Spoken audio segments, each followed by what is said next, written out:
मकबूजा कश्मीर को दुनिया की सबसे बड़ी जेल बने 2 साल हो गए, मगर भारत कश्मीरियों के दिल से जज्बा आज़ादी की शमा बुझा ना सका। मकबूजा कश्मीर समेत दुनिया भर के कश्मीरी आज यौम स्याह मना रहे हैं। पाकिस्तान में कश्मीरियों की जद्दोजहद को खिराज तहसीन पेश किया गया। कश्मीरियों से इजहार एकजहती के लिए आज यौम इस्तेहसाल कश्मीर मनाया जा रहा है। सुबह 9 बजे 1 मिनट के लिए खामोशी इख्तियार की गई और ट्रैफिक रोक दी गई। मुल्क में जगह जगह कश्मीरियों से इजहार एकजहती के लिए रैलियां निकाली गई। 2 साल कबल 5 अगस्त को भारत ने अपने आइन से मकबूजा कश्मीर की खुसूसी हैसियत खत्म करके कश्मीरियों के हुकूक पर डाका डाला। वादी के मुसलमानों को अक़लियत में बदलने की साजिश की थी।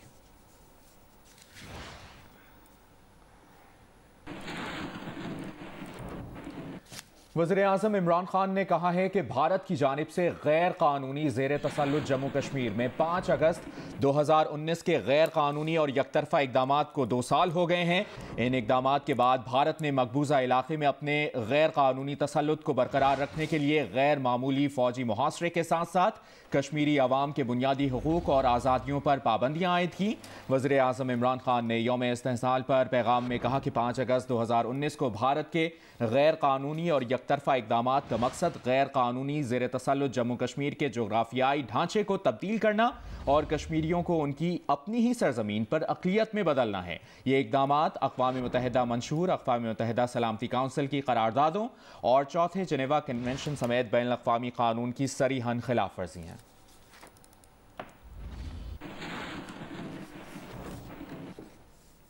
Chief of army staff general Qamar Javed Bajwa ने कहा है कि कश्मीरी अवाम की ख्वाहिश और अक़वाम मुत्तहिदा की करारदादों के मुताबिक मसला कश्मीर का हल खित्ते में अमन व इस्तेहकाम के लिए ज़रूरी है।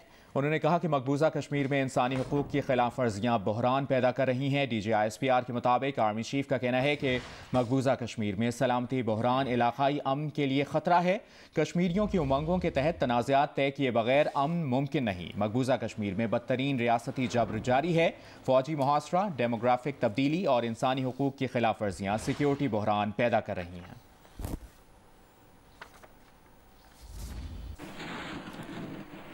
खुसूसी हैसियत खत्म किए जाने के 2 साल मुकम्मल होने पर मकबूजा कश्मीर में आज यौम स्याह मनाया जा रहा है। मकबूजा कश्मीर में आज मुकम्मल हड़ताल है। श्रीनगर में लाल चौक तक मार्च रोकने के लिए भारतीय फौज तैनात की गई है। श्रीनगर के दाखिली खारजी रास्ते रुकावटें लगाकर बंद कर दिए गए हैं। हुर्रियत कॉन्फ्रेंस ने मकबूजा वादी में 15 अगस्त तक अशराए मुज़ाहमत मनाने का ऐलान किया है।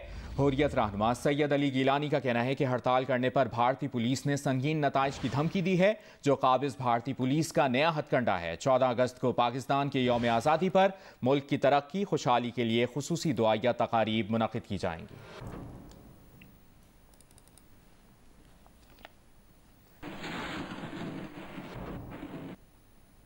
यौम इस्तेहसाल कश्मीर के मौके पर इस्लामाबाद में भारतीय हाई कमीशन के बाहर हुर्रियत रहनुमा और कश्मीरी कायदीन भारतीय बर्बरियत के खिलाफ एहतजाजी मुजाहरा कर रहे हैं। मजीद बता रहे हैं वहाँ पर मौजूद नुमाइंदा जियो न्यूज़ अरफा फिरोज। जी बिल्कुल, मुल्क भर में जो आज यौम इस्तेहसाल मनाया जा रहा है जोश जज्बे के साथ, और मैं इसमें मौजूद हूँ इस्लामाबाद में भारतीय हाई कमीशन के बाहर, और यहाँ ऑल पार्टी हुर्रियत कॉन्फ्रेंस के जो यहाँ जो है वर्कर्स हैं वो यहाँ मौजूद हैं और एक जो है मुजाहरा यहाँ कर रहे हैं। हमारे साथ यहाँ मौजूद हैं कुछ मुजाहिरीन, उनसे बात करते हैं। बुनियादी तौर पर आज का दिन जो 5 अगस्त 2019 को हिंदुस्तान ने एक अपने आइन में तरमीम करके कश्मीर को एक आइनी तौर पर एक स्पेशल स्टेटस दिया गया था, उसको ख़त्म किया उन्होंने। लेकिन हमारी जद्दोजहद बुनियादी तौर पे आज़ादी की जद्दोजहद है। ठीक है जी, तो यहाँ जितने मुजाहिरीन हैं उनका यही कहना है कि जब तक कश्मीर को हक नहीं मिलता तब तक हर साल हम 5 अगस्त को यौम स्याह के तौर पर मनाते रहेंगे। जी, यौम इस्तेहसाल कश्मीर के मौके पर वफाकी दारुल हुकूमत इस्लामाबाद के रेड जोन में भारतीय वज़ीर-ए-आज़म नरेंद्र मोदी के खिलाफ एक बैनर आवेजा है। बैनर पर तहरीर किया गया है कि मोदी अमन को तबाह करने वाला है। साथ में यह भी लिखा है कि अगर आप इससे मुत्तफिक हैं तो गुजरते हुए हॉर्न बजाएं। मजीद बता रही हैं निदा मुजाहिद।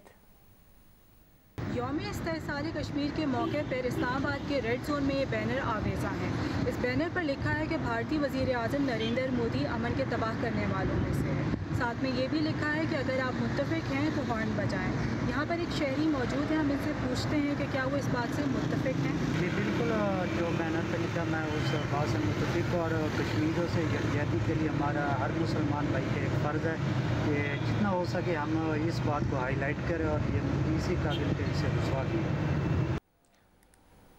कोरोना सूरत हाल से मुतालिक अपडेट करें आपको। पाकिस्तान में कोरोना मुस्बत केसेस की शरह 9% से ऊपर चली गई। गुज़श्ता रोज़ 62,000 से ज़्यादा कोरोना टेस्ट किए गए। कराची में कोरोना के मुस्बत केसेस की शरह तकरीबन 21% रही। हैदराबाद में 14% और सिंध में मजमूई तौर पर शरह 12.5% रही। पंजाब में कोरोना केसेस में इजाफा हुआ है, शरह 5.8% रिकॉर्ड की गई। रावलपिंडी में शरह 23 और लाहौर में 7.5% रही। कोरोना केसेस बढ़ने पर लाहौर, रावलपिंडी, फैसलाबाद और मुल्तान के मज़ार 31 अगस्त तक बंद कर दिए गए।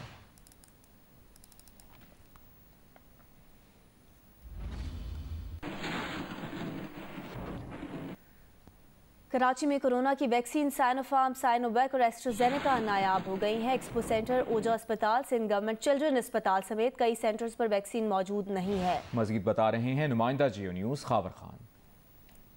जी, कराची में वैक्सीनेशन की बात की जाए तो शहर के मुतादिद वैक्सीनेशन सेंटर, जिसमें सबसे सर फहरिस्त जो है expo centre Karachi mass vaccination centre, जहां से मैं आपको इस वक्त भी अपडेट कर रहा हूं, वहां पर सिंध गवर्नमेंट चिल्ड्रन अस्पताल, लियाकताबाद अस्पताल, कोरंगी अस्पताल, लियारी जनरल अस्पताल, ओजा अस्पताल, ये वो बड़े सेंटर्स हैं जिनको 24 घंटे किया गया है, लेकिन वहाँ पर साइनोवैक वैक्सीन जो है वो ख़त्म हो चुकी है। इसके साथ साथ साइनोफार्म और एस्ट्राजेनेका का भी जो फर्स्ट डोज है वो नहीं लगाया जा रहा है। शहर के मुतादिद वैक्सीनेशन सेंटर्स पर जो साइनोफार्म है वो मौजूद नहीं है। एक्सपो सेंटर में बाकायदा तौर पर जो है आवेदन कर दिया गया है, लिख के लगा दिया गया है कि जी साइनोवैक वैक्सीन इस वक्त मौजूद नहीं है। कोरोना के बायस पेशावर के अस्पतालों में कोरोना से मुतासर मरीजों का दबाव बढ़ता जा रहा है। मजीद बता रही हैं पेशावर से शीबा हैदर। जी बिल्कुल, कोरोना वायरस की चौथी लहर के बायस पेशावर के अस्पतालों में कोरोना से मुतासरा मरीजों का दबाव रोज़ बरोज़ बढ़ता जा रहा है। पेशावर के चारों अस्पतालों में कोरोना से मुतासरा 300 से ज़्यादा मरीज ज़ेरे इलाज है। सूबे भर में कोरोना मुस्बत केसेस की शरह 5% रिकॉर्ड की गई है, जबकि गुज़श्ता 24 घंटों के दौरान कोरोना मुस्बत केसेस की सबसे ज़्यादा शरह अपर कोहिस्तान में 50% रिकॉर्ड की गई। इसी तरह पेशावर में कोरोना मुस्बत केसेस की शरह 15%, जबकि अपर चतराल में कोरोना मुस्बत केसेस की शरह 23% रिकॉर्ड की गई है।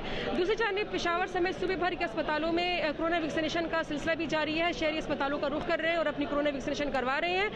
अब तक मजमूई तौर पर सूबे भर में 10 लाख से ज्यादा अफराद की कोरोना वैक्सीनेशन की जा चुकी है। जी, लाहौर के इलाके हंजरवाल से 4 लड़कियों के अगवा में मुलविस मुल्ज़िमान ने तफ्तीश में कहा है कि 4 लड़कियों में से एक का शहजाद के साथ 1 लाख रुपए में सौदा किया, जबकि शहजाद ने साहिवाल में इसी लड़की को 1.5 लाख रुपए में बेचने का सौदा किया। मजीद तफसीलात जानते हैं नुमाइंदा जियो न्यूज़ अहमद फराज ने हमें ज्वाइन किया है। अहमद फराज, मजीद क्या पता चला है मुल्ज़िमान से तफ्तीश में? जी बिल्कुल जी, ये चारों लड़कियां जो साहिवाल से बरामद हुई थी उनके बारे में बहुत मजीद इंकशाफात सामने आए हैं। और जो एक अहम मुल्जिम था कासिम, उसने तफ्तीश में ये बताया कि चारों लड़कियों में से जो किंजा थी, क्योंकि वो सबसे बड़ी लड़की थी, उसका उसने 1 लाख रुपए में शहजाद के साथ सौदा किया, जबकि जो शहजाद था, शहजाद ने फिर इस लड़की का आगे 1.5 लाख में सौदा किया। और इसके साथ उसने ये बताया कि जो किंजा थी, किंजा को साहिवाल में जो वो अपने घर लेकर गया तो वहाँ की गुड़िया नामी लड़की से भी मुलाकात हुई थी। फिर अचानक 3 अगस्त को साहिवाल पुलिस ने मुल्जिम जो शहजाद था उसका एक कुबा खाना था, वहां पर छापा मारा तो वहां से 5 लड़कियां बरामद हुई, जिसका मुकदमा थाना साहिवाल के गल्ला मंडी में दर्ज किया गया। और इसके बाद जब शहजाद इस मुकदमे में जमानत पर रिहा होकर बाहर आया तो फिर उसने नईम और सोनू, एक डांसर है, उससे राब्ता किया, जिसके बाद बाकी 3 लड़कियां थी। और फिर उसने फैसला किया कि जब ये लड़की है ये कहीं वो इनका पोल ना खोल दे, तो फिर उनको वो 3 लड़कियों को और किंजा के पास जो मोबाइल था उसको उन्होंने किया। पुलिस ने जब उनके मोबाइल, इन्होंने जब उसका मोबाइल ऑन किया और फिर 15 पर एक सड़क पर 4 लड़कियां मौजूद हैं, उनको आके ले जाएं। जिसके बाद पुलिस साहिवाल पुलिस वहां पर पहुंची और फिर उन्होंने 4 लड़कियों को तहवील में लिया। और फिर ठीक है, तफ्तीश में ये तमाम बातें सामने आई हैं। अहमद फराज, बहुत शुक्रिया तफसीलात बताने के लिए। इस्लामाबाद की अदालत ने नूर मुकदम केस में मरकजी मुल्जिम जाहिर जाफर के वालिद जाकिर जाफर और असमत आदमजी की जमानत की दरखास्तें खारिज कर दी। अदालती फैसले में कहा गया है कि मुल्जिम जाकिर जाफर भी जुर्म में शरीक हैं। मुल्जिम और उसके वालिद की कॉल रिकॉर्ड से साबित है। प्रोसिक्यूशन के मुताबिक मुल्जिम कत्ल की वारदात के दौरान बेटे से मुसलसल राबते में था। मुल्जिम ने जानबूझकर हकायक छुपाए, पुलिस को वाक़े की बरवक्त इतला नहीं दी। वाक़े के बाद शवाहिद छुपाने की भी कोशिश की गई। नतीजतन मरकजी मुल्जिम को कत्ल करने में सहूलत फराहम की। रिकॉर्ड के मुताबिक मुल्जिम ने नूर मुकदम पर तशद्दुद किया, बहिमाना कत्ल किया।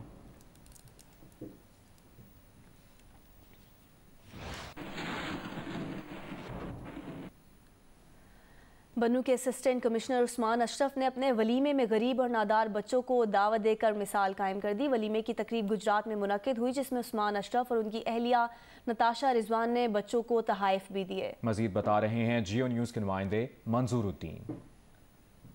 जिस वक्त मैं असिस्टेंट कमिश्नर उस्मान अशरफ के साथ मौजूद हूँ, कुछ दिन हुए हैं इनकी शादी हुई है और इनकी शादी के बहुत ज़्यादा चर्चे हो रहे हैं। चर्चे क्यों हो रहे हैं? जिसकी बड़ी वजह यह है कि उन्होंने अपने वलीमे में गली मोहल्लों के यतीम और बेसहारा बच्चों को बुलाया। उनसे पूछते हैं कि ये ख्याल आपको कैसे आया? जिनको लोग अपने इवेंट्स में बहुत ज़्यादा इन्वाइट नहीं करते, उनको अपने इवेंट्स में इनवाइट करना बहुत ज़रूरी है, ताकि वो अपने आप को इस मुआशरे का हिस्सा समझें। और जब वो अपने आप को इस मुआशरे का एक प्रॉपर हिस्सा समझेंगे, फिर वो इस मुआशरे की तरफ कंट्रीब्यूट करने की तरफ भी जाएंगे। सो हमारा बेसिकली पॉइंट ऑफ व्यू ये था कि हम इसके थ्रू एक मैसेज दे सकें कि जो आप वलीमा का अपना इवेंट करें, वो एक कॉम्प्रिहेंसिव इवेंट होना चाहिए, जिसमें आप उन लोगों को बुलाएं जिनको कोई नहीं बुलाता। जी, असिस्टेंट कमिश्नर उस्मान अशरफ ने अपनी शादी पे यतीम और नादार बच्चों को वलीमे पर बुलाकर एक मिसाल कायम कर दी।